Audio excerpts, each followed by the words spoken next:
I want to briefly mention two recent news articles that I read. The first article was published by the Deseret News in Utah.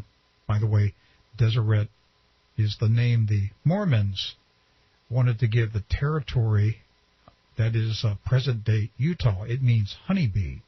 Anyway, the Deseret News headline said, 90 years after Scopes monkey trial, the creation versus evolution debate carries on. The Utah newspaper said that 9 decades after the famous Scopes monkey trial in Tennessee, both sides can claim victory in the debate. According to the Utah newspaper, evolutionists have succeeded in enshrining Darwinian evolution theory in all public schools, colleges, and universities. Creationists, however, can claim victory in the fact that, according to a recent Gallup poll, only 19% of the American people believe that life evolved without God having any part of it. 42% of the American people believe that God created human beings in their present form less than 10,000 years ago. Now, the second news story I want to mention is that a prominent philosophy of science professor at Bethel College, a Christian college in Indiana, resigned after the institution's sponsor, the Missionary Church of Fort Wayne, adopted a statement of faith that affirmed biblical creation. The new philosophy of origins policy adopted by the college trustees last month includes the statement, quote, "We believe that the first man, Adam, was created by an immediate act of God and not by a process of evolution," end of quote. The trustees said the college's faculty could and should investigate and teach all viewpoints on the origins of life, but professors could not advocate nor promote any other viewpoint other than biblical creationism. For Dr. Jim Stump, it was going too far. He had taught at the college since 1998, and he resigned because he did not have a desire to remain at the college under the new policy. Most of the TruNews audience knows the name Dr. Kent Hovind. He's the most famous and respected advocate of creation science in our nation. He's the founder of the Creation Science Evangelism Ministry and the Dinosaur Adventureland in Florida. He traveled extensively for many years throughout the USA conducting creation science seminars. And along the way, he simply irritated too many people who despise God and the Bible, and the corrupt regime that controls the federal government went after him in 2006. The IRS obtained federal conviction of him and Mrs. Hovind on 3 bogus charges, including structuring, meaning he withdrew cash from the bank in small increments, which added up to $10,000. Did you know they can put you away for doing that? Well, they did with Dr. Hovind and his wife. They also convicted him of tax evasion because his ministry's associates were classified as ministers of the gospel, not employees who had payroll taxes withheld. You know, the Soviet Union silenced dissidents by committing them to mental institutions. North Korea and China, even today, lock dissidents behind barbed wire forced labor camps and re-education centers. In the USA, the goons don't lock you up for your beliefs. Instead, they use the tax code to put you behind bars so their hands don't get dirty committing their evil deeds. Fortunately, Dr. Hovind and his wife are free today. They're back home in Florida with their family, and it's an honor to have Dr. Kent Hovind on TruNews today. Dr. Hovind, welcome. Well, thank you, sir. It's good to be with you. Yes, sir. Glad to have you. And the prayers of many people have been answered. By the way, I don't know if you may not know this, but about 4 or 5 years ago, I introduced my son, Jeremy, to your son, Eric, and they've become very close friends over the years. Yeah, my son Eric does an amazing job. His ministry is creationtoday.org. Yes. And very, very proud of him. Yes, you have reason to be very proud of him. He's a very smart young man and doing a fantastic job promoting biblical creationism. These 2 articles I mentioned at the beginning, the Deseret News in Utah saying 90 years later after the Scopes monkey trial, both sides can claim victory. What do you think about that? Well, the Scopes monkey trial was won, actually, by the creationists. The evolutionists lost. I mean, the teacher who taught evolution, or claimed he did, he probably lied about that, John T. Scopes, he was fined $100. He lost the trial. So it was a victory for the creationists. However, it was a media victory for the evolutionists. They ran with it. And today, evolution is taught in our schools almost exclusively, all the public schools, not because there's any scientific evidence for it. Evolution is simply a religion. There's nothing scientific about it. If you define the word evolution into 6 natural categories, only 5 of them are purely religious. Microevolution, variations within the kind. Now that happens. That's scientific, and that's what the Bible says would happen. They bring forth after their kind. But the Scopes monkey trial was a legal victory for the creationists, but a public relations victory for the evolutionists. And they have slowly crept into our school system while people weren't watching. And I think, in spite of intensive propaganda teaching evolution for the last 90 years, the people aren't buying it. As that other article you mentioned, only 19% believe in atheistic evolution with no God involved. Now, that number is increasing. It used to be about 10%, and that ought to concern people. I can't understand how anybody can believe in that crazy theory. It takes a lot of faith to believe in Darwinian evolutionism. It takes a whole lot more faith than I have.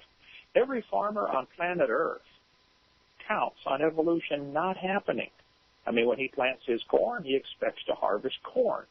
When he crossbreeds his cows, he expects to get a calf, not a banana. So there is no evidence whatsoever anywhere from any field of science of any animal ever producing a different kind of animal. So I greatly admire their faith. I do not admire their science, those folks who believe this crazy religion.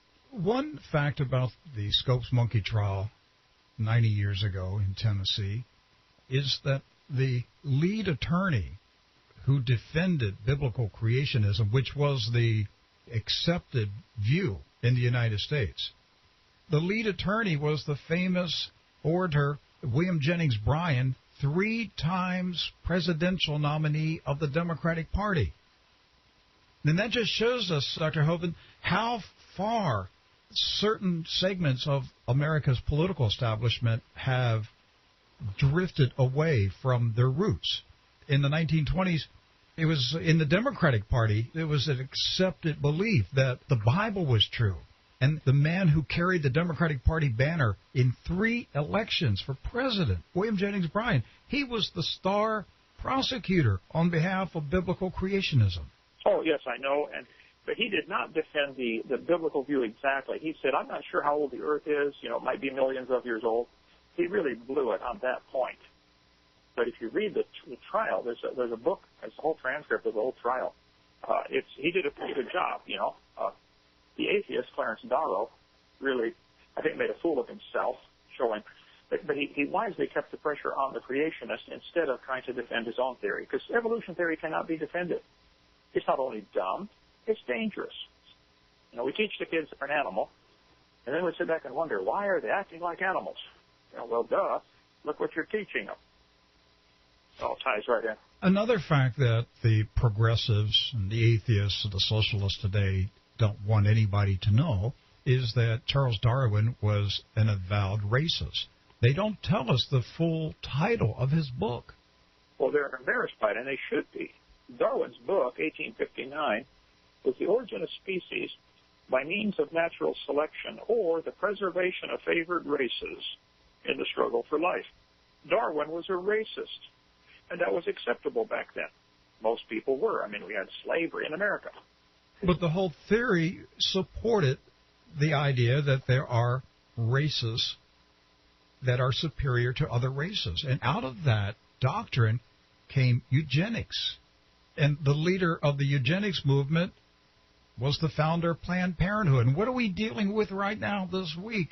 The horrific news, what we've all suspected for years, and that is that Planned Parenthood, after they murder a baby, then they carefully sift through the flesh remains of the little murdered baby looking for organs that they can sell to research labs. You trace it back, it all goes back to Charles Darwin and his racist view. Yeah, if evolution is true, how do you tell right from wrong on any issue. Before we get involved in discussions on homosexuality, gay marriage, abortion, we better first decide how we decide what is right and wrong. I've asked atheists all over the world, how do you tell right from wrong? And they can't answer it. There is no standard. And if creation is true, well, then the Creator tells us what's right and wrong. So, yeah, it's really frustrating for the evolutionists to try to get pinned down. Dr. Hovind, in the revelation of Jesus Christ, Apostle John tells us that there will be 3 angels in the last days circling the earth. And the first angel is crying out that we are to fear God and worship Him, the Creator. The second angel cries out, Babylon has fallen. The third angel says, do not receive the mark of the beast. So these 3 go together. These are 3 messages that are going out to mankind in the very last days. But the first message is fear God and worship Him, the Creator. I personally believe that teaching and preaching the biblical doctrine that Almighty God is the creator of the universe and of all life, that this is going to return to being the core message of the church in the last days. I hope so. It needs to be. Why is that important? Well, if there's a creator, then He can tell us what's right and wrong, and He can tell us what's best for a marriage, what's best for society, how to raise children, how to fix society's problems.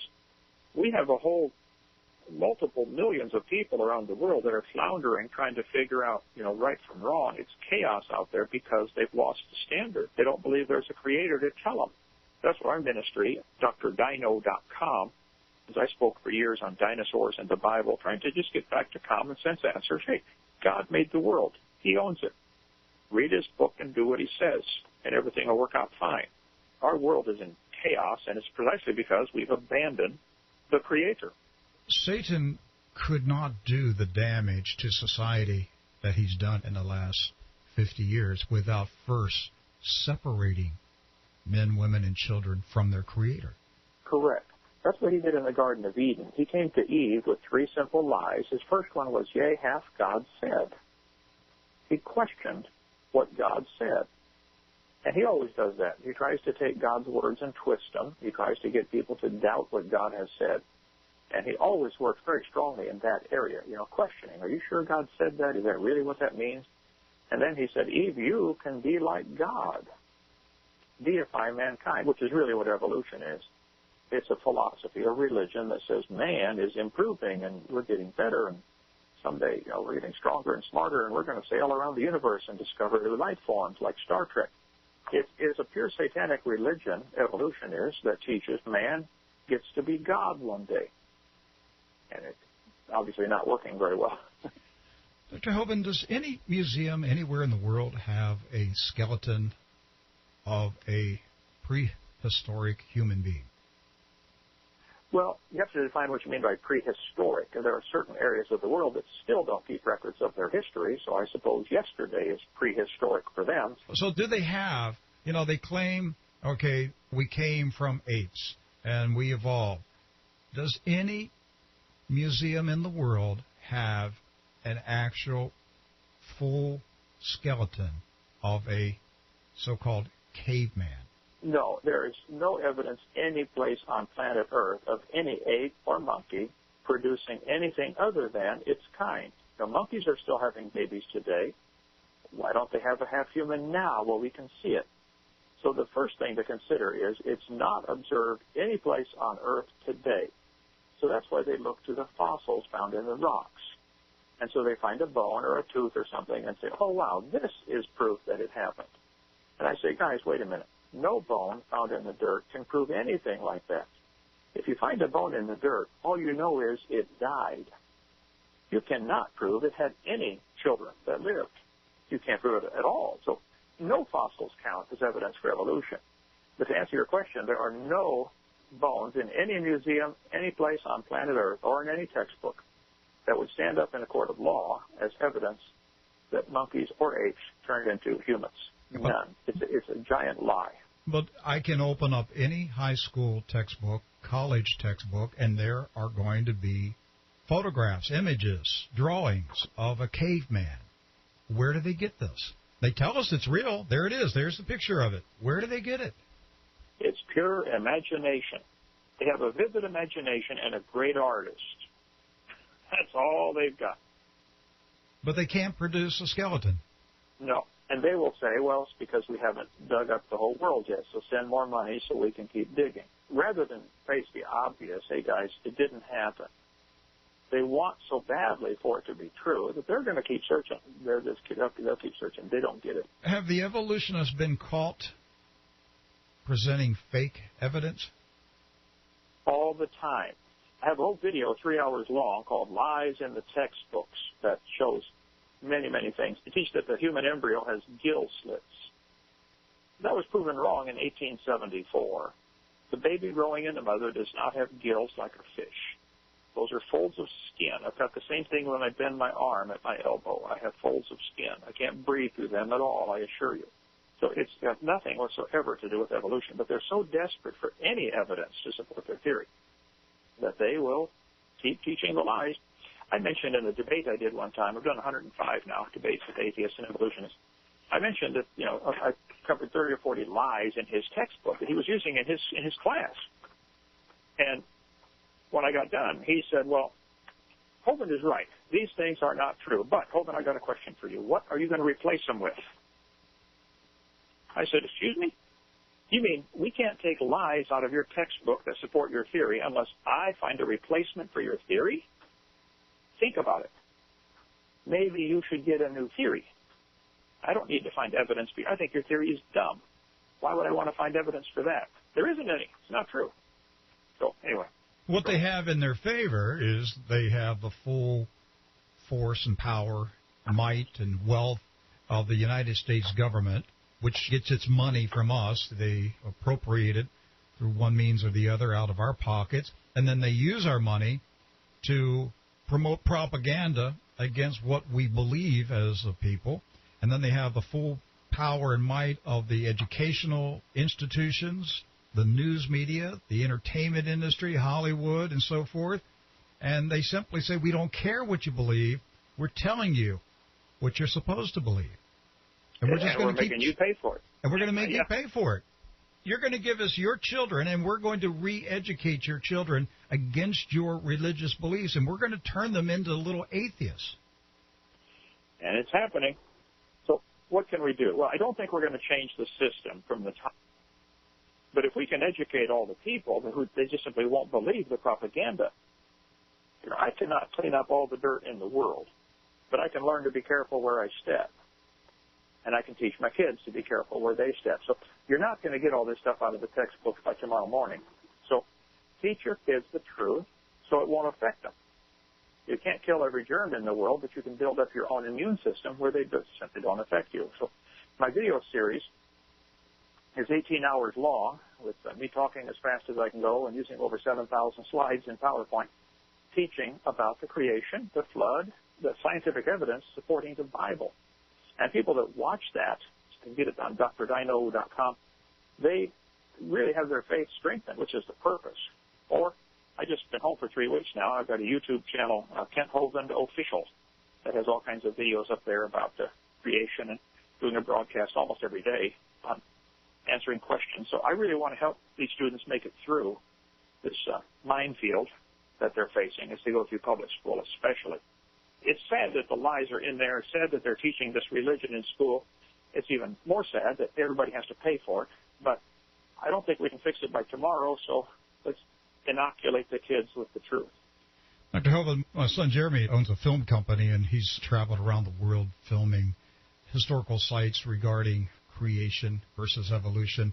And a number of years ago, he spent a lot of time in China, interviewed some very prominent Chinese scientists and professors. And one of the questions that he was asking them is about the existence of dinosaur graveyards. These appear all over the world, where you have this massive collection of dinosaur skeletons in one spot. I mean, thousands and thousands of dinosaurs. And the humorous thing in it is, as Jeremy was questioning these Chinese scientists, for each dinosaur graveyard, the answer was they were swept away by a sudden flood. There must have been a river. It must have been a river that overflowed and swept away. All these dinosaurs just got caught off guard.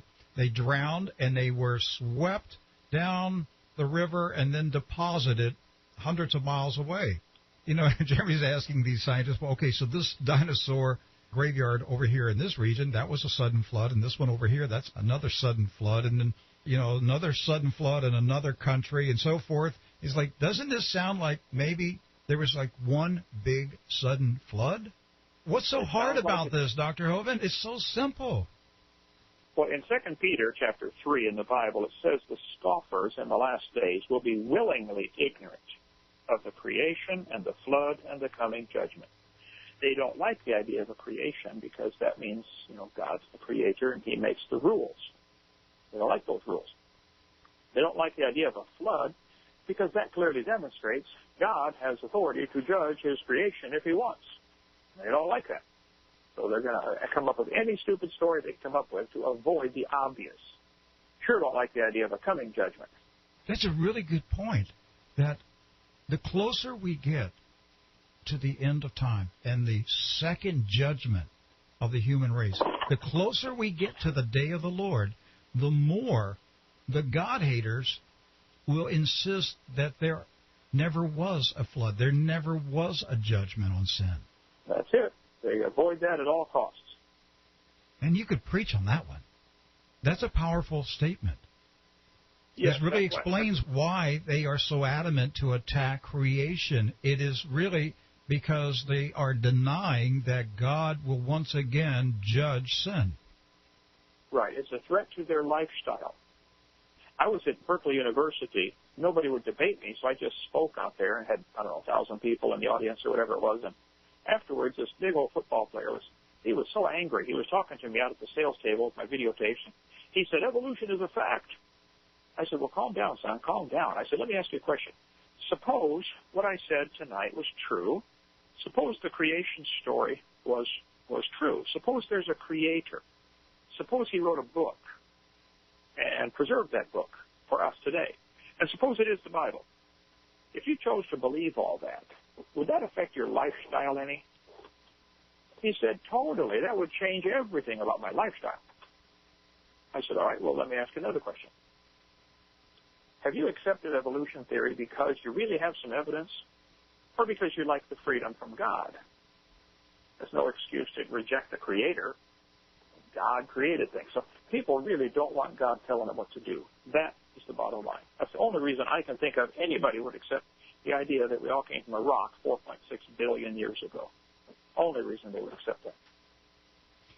Well, for us as believers in the Most High God of heaven and earth, it simply tells me that we need to step up our game and teach and preach creation with all of our might. Absolutely. We will be fulfilling the prophecy in Revelation that the angel will cry out, fear God, and worship Him, the Creator. That's our assignment. Once again, Dr. Hovind, your official site now for videos?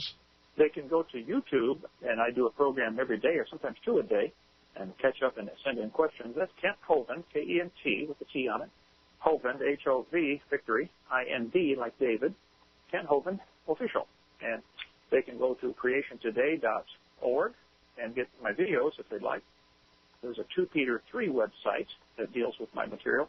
The number 2, the word Peter, and the number 3. And we'll be glad to help strengthen their faith. Or if somebody in your listening audience is not a Christian and would like to learn how to become one or get their objections answered, we'll be glad to help them do that.